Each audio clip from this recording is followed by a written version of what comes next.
देखिए अभी हम लोग जो है टेंस पढ़ रहे हैं, तो टेंस में 3 तरह के होते हैं, प्रेजेंट, पास्ट और फ्यूचर। तो प्रेजेंट, पास्ट, फ्यूचर टेंस में से सबसे पहले अभी हम लोग प्रेजेंट टेंस पढ़ रहे हैं। और प्रेजेंट टेंस में जो है 4 प्रकार होते हैं, present indefinite tense, present continuous tense, present perfect tense and present perfect continuous tense. तो इसके पहले वीडियो में हम लोग जो है इंडिफिनिट, कंटिन्यूअस और परफेक्ट टेंस पढ़ चुके हैं, और इस वीडियो में हम लोग जो है प्रेजेंट परफेक्ट कंटिन्यूअस टेंस के बारे में पढ़ने वाले हैं। तो चलिए प्रेजेंट परफेक्ट कंटिन्यूअस टेंस शुरू करते हैं। और अगर इसके पहले का आपने वीडियो नहीं देखे हैं तो जा करके प्लेलिस्ट में हमारे चैनल पर देख सकते हैं, ठीक है। तो अभी प्रेजेंट परफेक्ट कंटिन्यूअस टेंस की शुरुआत करते हैं। तो प्रेजेंट परफेक्ट कंटिन्यूअस, देखिए यहाँ पे नाम में क्या है, कंटिन्यूअस आ रहा है। तो present perfect continuous tense present continuous tense की तरह ही होता है, और इसकी पहचान भी उसी तरह से होती है कि प्रेजेंट परफेक्ट कंटिन्यूअस टेंस के वाक्यों में अंत में रहा है, रही है, ये सारी चीज़ें आती हैं। लेकिन साथ ही साथ प्रेजेंट परफेक्ट कंटिन्यूअस और कंटिन्यूअस टेंस में अंतर ये है कि प्रेजेंट परफेक्ट कंटिन्यूअस टेंस में जो है रहा है, रही तो आता है वाक्यों के अंत में, लेकिन साथ ही साथ इसमें जो है समय भी दिया होता है। जैसे एक वाक्य देखते हैं कि मैं 2 घंटे से किताब पढ़ रहा हूँ।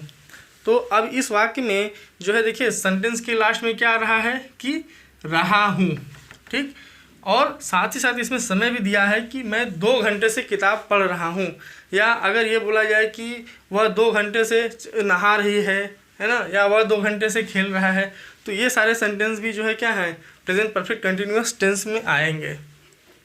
तो अब प्रेजेंट परफेक्ट कंटिन्यूअस टेंस के जो है वाक्यों की पहचान हमने देख ली। अब इसका ट्रांसलेट किस तरह से करेंगे वो देखते हैं। तो देखिए सबसे पहले जो है इसका स्ट्रक्चर इस तरह से होगा कि सबसे पहले सब्जेक्ट, फिर सब्जेक्ट के बाद हैव बीन या हैज़ बीन लगता है, फिर वर्ब की फर्स्ट फॉर्म के साथ आईएनजी, इसको जो है V4 भी बोलते हैं, वर्ब की फोर्थ फॉर्म, फिर उसके बाद ऑब्जेक्ट, फिर सिंस या फॉर, फिर टाइम, फिर उसके बाद अदर वर्ड। तो अब चलिए एक एक करके जो है इस सेंटेंस को लेते हैं और उसका ट्रांसलेट करके देखते हैं कि ये फॉर्मूला इस पर किस तरह से फिट होता है। तो देखिए इस सेंटेंस में क्या है, मैं 2 घंटे से किताब पढ़ रहा हूँ। तो इसमें सबसे पहले हम लोग ढूंढेंगे कि सब्जेक्ट, तो सब्जेक्ट तो हिंदी में बोलते हैं कर्ता, कर्ता मीन्स करने वाला। तो यहाँ पे देखिए काम करने वाला कौन है, यहाँ पे जो पढ़ाई वाला काम है ये कौन कर रहा है, ये मैं कर रहा है। तो सब्जेक्ट आपका क्या हो गया, मैं हो गया। तो मैं की अंग्रेजी क्या होगी, आई होती है। तो सबसे पहले हम लोग क्या लिख देंगे, आई लिख देंगे। अब इसके बाद जो है अगला है यहाँ पे हैव बीन या हैज़ बीन। तो देखिए यहाँ हैव और हैज़ है, तो हमें ये जानना है कि अब आई के साथ जो है हैव या हैज़ का प्रयोग जो है सब्जेक्ट के हिसाब से होता है। तो यहाँ पे सब्जेक्ट के अनुसार जो है हम लोग हैव या हैज़ बीन लगाएंगे। तो लेकिन अब यहाँ पे आई है, सब्जेक्ट में यहाँ पे क्या है, आई है। तो आई के साथ हैव लगेगा या हैज़ लगेगा, वो चलिए देखते हैं। तो देखिए ही मीन्स वह, शी मीन्स अगर लड़की है और लड़की फिर वह आया है तो उसके लिए क्या होगा, शी का प्रयोग होता है। या इट मीन्स क्या होता है, यह। तो ही, शी, इट, या एक वचन जैसे क्या हो गया, मान लीजिए कोई नाम है, राम है, ठीक, या बच्चा है, ठीक है, या अध्यापक है। तो अगर कोई एक वचन आए तो उसके साथ हैज़ का प्रयोग करेंगे। और अगर इसके अलावा और कोई चीज़ है, जैसे बचा क्या आपका आई मीन्स मैं, वी मीन्स हम या हम लोग, यू मीन्स तुम या तुम लोग, दे मीन्स वे या वे लोग। तो आई, वी, यू, दे, या बहुवचन हो। बहुवचन मतलब जैसे ये बोला जाए कि राम और सीता 2 घंटे से किताब पढ़ रहे हैं, तो एक से ज़्यादा लोग हों तो वो बहुवचन होता है, और बहुवचन के साथ जो है हैव का प्रयोग होता है। तो अब यहाँ पे जो है सब्जेक्ट में क्या है, आपका आई है। तो आई के साथ जो है यहाँ पे देखिए क्या लगा है, हैव लगा है। तो हम लोग यहाँ पे क्या लिखेंगे, हैव या हैज और फिर बीन। तो यहाँ पे आई के साथ हमने लिख दिया आई हैव, और फिर इसके बाद बीन लगाना है। प्रेजेंट परफेक्ट कंटिन्यूअस टेंस में जो है आपकी जो है हैव बीन का प्रयोग किया जाता है, हैव बीन और हैज़ बीन का प्रयोग किया जाता है। फिर इसके बाद बात आ जाती है कि वर्ब प्लस आईएनजी। तो वर्ब का मतलब क्या होता है, वर्ब का मतलब होता है क्रिया। क्रिया मीन्स कि जो काम होता है उसको बोलते हैं क्रिया या वर्ब। तो अब यहाँ पे देखिए कौन सा काम हो रहा है, मैं 2 घंटे से किताब पढ़ रहा हूँ। तो यहाँ पे पढ़ाई का काम हो रहा है ना, पढ़ने का काम हो रहा है। तो अब पढ़ने की जो अंग्रेजी होती है क्या होती है, पढ़ने की अंग्रेजी होती है रीड, ठीक। अब रीड का 3 फॉर्म क्या होता है, रीड, रेड, रीड। तो तो हमें रीड की फर्स्ट फॉर्म, ये आपका क्या है, फर्स्ट फॉर्म है, V1 है, तो इसके साथ हमें क्या लगाना पड़ेगा, ING लगाना पड़ेगा। तो रीड के साथ जब ING लगाएंगे तो क्या हो जाएगा, रीडिंग हो जाएगा। ठीक, तो ये आपका क्या हो गया, रीडिंग। रीडिंग मीन्स पढ़ रहा, ये पढ़ रहा की अंग्रेजी हो गई। अब क्या बचा आपका, ऑब्जेक्ट। तो देखिए ऑब्जेक्ट का हिंदी में क्या बोलते हैं, ऑब्जेक्ट को बोलते हैं कर्म, या कर्म मीन्स कि जो भी कर्ता जो है, जो भी कार्य करता है उसका प्रभाव जिस चीज़ पे पड़ता है उसे बोला जाता है ऑब्जेक्ट या कर्म।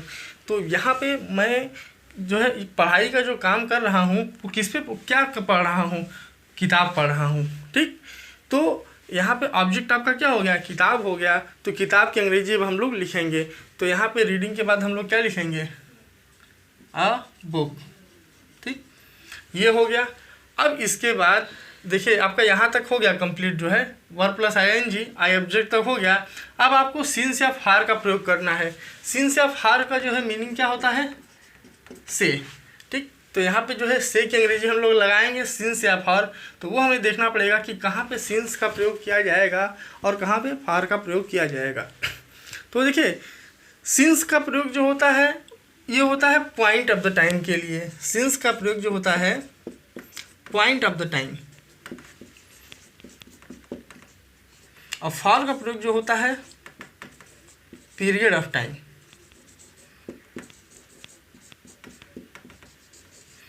देखिए सिंस का प्रयोग point of the time, point of the time का मतलब क्या होता है कि हमें ये पता होता है कि वो जो समय की शुरुआत हुई है वो किस समय से हुई है। इसमें हमें मालूम होता है कि वो समय जो है कब से शुरू हुआ है। या जैसे अगर मैं किसी से बोलूँ, एक निश्चित समय की बात करूँ, तो वहाँ पे सिंस का प्रयोग होता है कि जैसे अगर मैं बोलूँ कि मैं 2 बजे से पढ़ रहा हूँ, तो 2 बजे से पढ़ रहा हूँ, आपको समय पता है। अगर 2 o'clock ये सबको पता है कि 2 बजे अगर हम बोलेंगे तो सबको मालूम रहेगा कि 2 बजे कब होता है। या मैं बोलूँ मंडे, कोई दिन का नाम है ना, या फिर हफ्ते का नाम हो, ठीक है, या कोई जो है अगर महीने का नाम है ना। जैसे मान लीजिए बोले कि मैं जनवरी से जो है स्कूल जा रहा हूँ, तो वहाँ पे क्या होगा, सिंस का प्रयोग होगा क्योंकि मंथ का नाम है। फिर अगर बोले कि 1900 कोई ईयर की बात की जाए कि एक पर्टिकुलर ईयर की, जैसे 1947 से, तो जो है भारत जो है 1947 से जो है आज़ादी मनाता चला आ रहा है ना, स्वतंत्रता दिवस मनाता आ रहा है। तो अगर एक पर्टिकुलर ईयर की बात करें, या अगर किसी विशेष अवस्था की बात करें, जैसे चाइल्डहुड बचपन, वो आपको पता है एक निश्चित समय है। चाइल्डहुड में एक बचपन एक क्या होता है, वो एक निश्चित समय होता है। तो उसी तरह से अब जैसे टुडे हुआ आज, या यस्टरडे मीन्स बीता हुआ कल, या मिडनाइट, या लास्ट नाइट। तो अगर ये सब है, तो अगर इन सब के साथ अगर जो है सिंस का प्रयोग किया जाएगा, ठीक। तो और अगर मान लीजिए फॉर की बात की जाए, तो फॉर का प्रयोग कहाँ कहाँ होता है वो देखते हैं। तो देखिए अगर जो है ये बोले कि जो है 2 घंटे से, तो हमें 2 घंटा क्या होता है, एक पीरियड होता है, 2 घंटे की अवधि होती है। या बोले 2 दिन से, 10 दिन से, तो ये क्या है, आपका एक अवधि को दर्शा रहा है। ठीक, अवधि को दर्शा रहा है। या 2 सप्ताह से, 2 महीने से, 2 साल से, 10 साल से, ठीक। तो यहाँ पे क्या है कि जब समय को जो है देख करके हमें लगे कि किसी अवधि की बात कर रहा है, तो वहाँ पे हम लोग जो है फॉर का प्रयोग करेंगे। और अगर हमें लगे कि वो समय किसी निश्चित समय की बात कर रहा है, तो वहाँ पे हम लोग सिंस का प्रयोग करेंगे, ठीक है। तो अब आइए देखते हैं यहाँ पे कि यहाँ पे क्या दिया है, 2 घंटे से। तो अब यहाँ पे 2 घंटा क्या है, एक अवधि है। तो 2 घंटा एक अवधि है, तो इसके लिए अब हम लोग क्या प्रयोग करने वाले हैं, देखिए इसके लिए फॉर का प्रयोग होगा, ठीक है। इसको मैं मिटा दे रहा हूँ यहाँ पे। तो यहाँ पे देखिए रीडिंग अ बुक। अब इसके बाद सिंस या फॉर में से यहाँ पे चूंकि अवधि दी गई है 2 घंटे की, तो यहाँ पे क्या होगा, फॉर का प्रयोग होगा, फॉर। और अब इसके बाद टाइम, तो यहाँ पे समय दिया गया है कितना, 2 घंटे से, तो फॉर 2 आवर्स, 2 आवर्स। फिर उसके बाद अगर कोई बचा हुआ वर्ड रह गया, तो देखिए मेरा ट्रांसलेट जो है पूरा कंप्लीट हो चुका है, ट्रांसलेशन। मैं, ठीक है, पढ़ रहा हूँ कि अंग्रेजी, हैव बीन रीडिंग। फिर किताब पढ़ रहा हूँ, अ बुक, और 2 घंटे से, तो फॉर 2 आवर्स ये हो गया, ठीक है। अब इसके बाद हम लोग देखते हैं कि ये तो था सीधा सीधा सेंटेंस कि इसमें जो है कहीं पे नहीं का प्रयोग नहीं हुआ था। ये क्या है, अफर्मेटिव सेंटेंस है, इसमें एक सीधा सीधा वाक्य बोला गया है ना, बिना किसी प्रश्नवाचक शब्द का प्रयोग किए हुए। तो अब हम लोग जो है अब एक नकारात्मक वाक्य लेते हैं, निगेटिव सेंटेंस लेते हैं और उसको देखते हैं कि कैसे ट्रांसलेट करेंगे। तो देखिए निगेटिव सेंटेंस में क्या होता है, अगर मैं यही बोलूँ कि यहाँ पे मैं ये बोल दूँ कि वह 2 घंटे से किताब यहाँ पे नहीं होता, ठीक है। चलिए इसको मिटा के लिख देता हूँ मैं।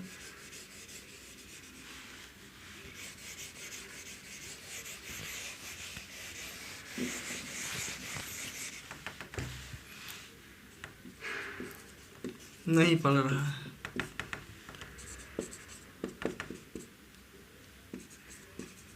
ये सेंटेंस है। तो अब देखिए ये वाक्य क्या है आपका, ये आपका जो है निगेटिव सेंटेंस है। कैसा सेंटेंस है, ये आपका वाक्य क्या है, निगेटिव सेंटेंस है। निगेटिव मीन्स नकारात्मक वाक्य, हिंदी में नकारात्मक वाक्य बोलेंगे। क्यों, यहाँ पे जो है नहीं का प्रयोग आ गया।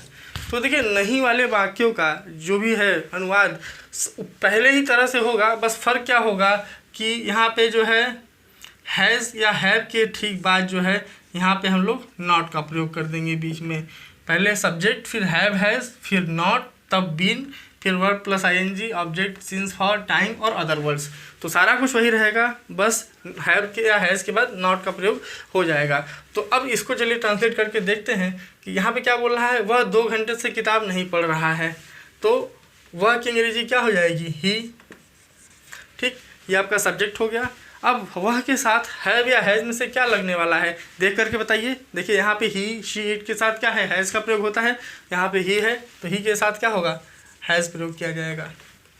अब हैव हैज़ हो गया, फिर उसके बाद क्या है, चूँकि नहीं है तो नहीं की अंग्रेजी हम लोग क्या लिखेंगे, नॉट, हैज़ नॉट, फिर बीन, ठीक है। अब इसके बाद पढ़ने की अंग्रेजी, तो वर्ब आपका क्या है, पढ़ना है। पढ़ने की अंग्रेजी रीड प्लस आईएनजी,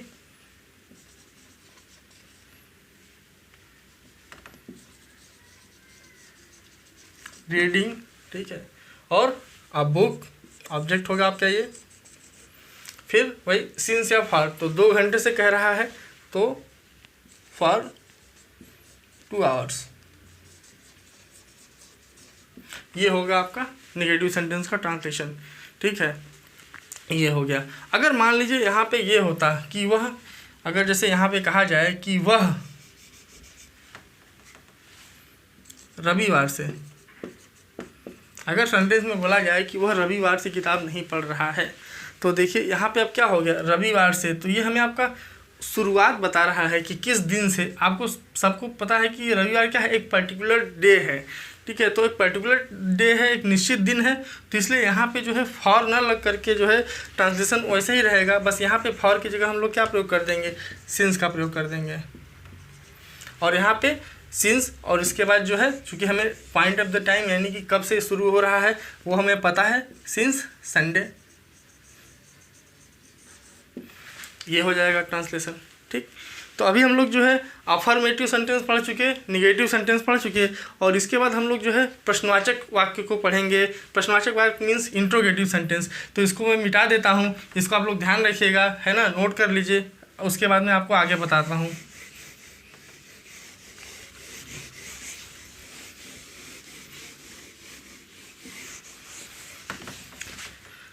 मान लीजिए अभी हमसे कहा जाए कि क्या राम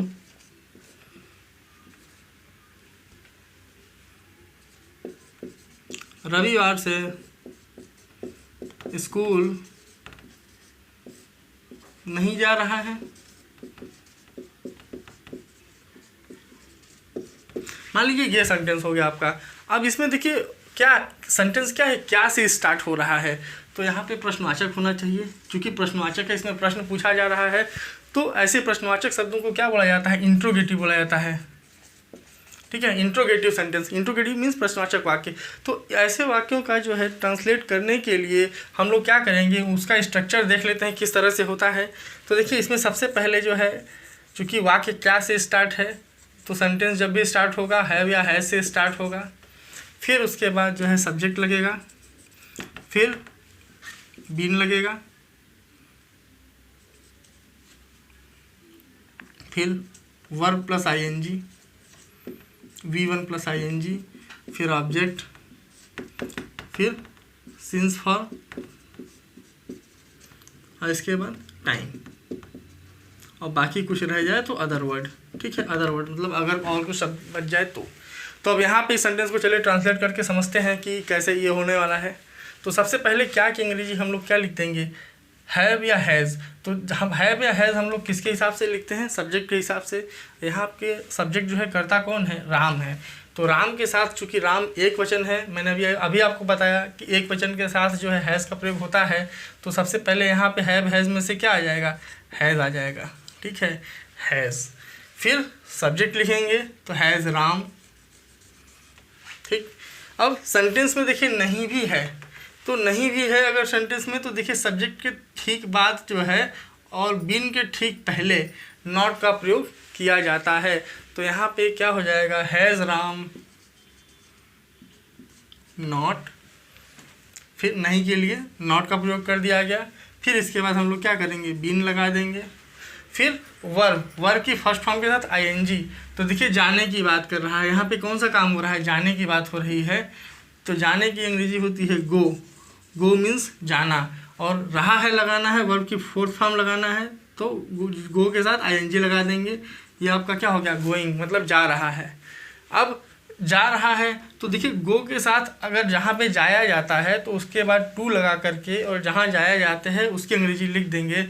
तो जैसे गोइंग, इसके बाद टू लगा करके कहाँ जा रहा है, स्कूल जाने की बात हो रही है, तो यहाँ पे क्या हो जाएगा, गोइंग टू स्कूल। तो देखिए ये यहाँ तक हो गया जो है आपका जो है। अब सेंटेंस में क्या बचा है, हमें ये से की अंग्रेजी लिखनी है।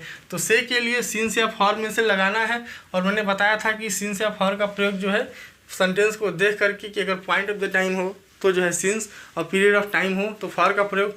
तो यहाँ पे देखिए अवधि नहीं दिया गया है, ये आपको शुरुआत बता रहा है कि किस दिन से स्टार्ट हो रहा है। तो रविवार से चूँकि ये स्टार्ट हो रहा है, तो यहाँ पे क्या है, एक निश्चित समय दिया गया है, इसलिए यहाँ पे सिंस का प्रयोग होगा। और ये आपका हो जाएगा जो है, has Ram not been going to school since, कब से, संडे, रविवार से। तो ये आपका जो है हो गया इंट्रोगेटिव सेंटेंस, प्रश्नवाचक वाक्य। अब देखिए इसी में एक और आता है प्रश्नवाचक, अगर प्रश्नवाचक शब्द जो है बीच में आए, है ना। जैसे मान लीजिए यहाँ पे क्या बोले कि, इसको आप नोट कर लीजिए, मैं इसको मिटा देता हूँ, फिर जो है अगला देखते हैं। देखिए अभी आप लोग इंट्रोगेटिव देख लिए, अभी हम लोग WH क्वेश्चन की बात करेंगे, है ना। WH question type sentence. तो WH क्वेश्चन टाइप सेंटेंस क्या होता है कि अगर ये बोला जाए कि राम रविवार से स्कूल, और यहाँ पे कोई प्रश्नवाचक शब्द डाल दिया जाए, यहाँ पे बोले कि स्कूल क्यों नहीं जा रहा है। ठीक, अब जैसे ये क्या है, क्यों क्या है, एक प्रश्नवाचक शब्द है, क्या, क्यों, कैसे, कहाँ, ये सब क्या है, प्रश्नवाचक शब्द होते हैं। और तो इनका ट्रांसलेट करने के लिए क्या होता है कि सारा कुछ सेम रहेगा, बस जो भी प्रश्नवाचक शब्द है उसकी अंग्रेजी जो है हैव या हैज से पहले लिख देंगे। जो भी WH क्वेश्चन वर्ड है पहले उसको लिखेंगे, उसके बाद फिर हैव हैज़, और फिर सारा कुछ उस तरह से।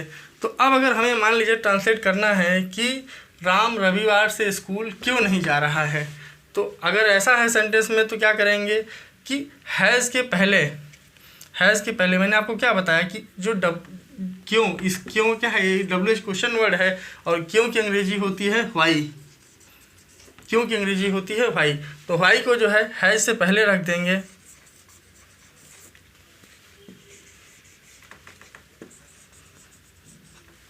ठीक, why has Ram not been going to school since Sunday. तो ये आपका जो है क्वेश्चन वर्ड से अगर कोई सेंटेंस स्टार्ट हो रहा है, क्वेश्चन वर्ड अगर बीच में आ रहा है सेंटेंस में, तो उसका ट्रांसलेशन इस तरह से होता है।